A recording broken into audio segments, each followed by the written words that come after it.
अस्सलाम वालेकुम फ्रेंड, क्या हाल है? ठीक हो? खैर खैरियत? माशाल्लाह। आ जाओ। सफ़ेद चावल, शोरमे वाला सालन, प्याज,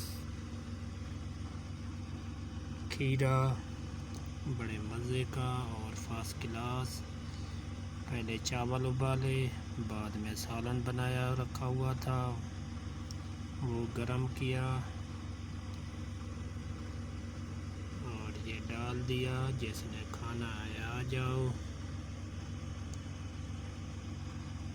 जिसने वीडियो देखनी है वीडियो देख लो।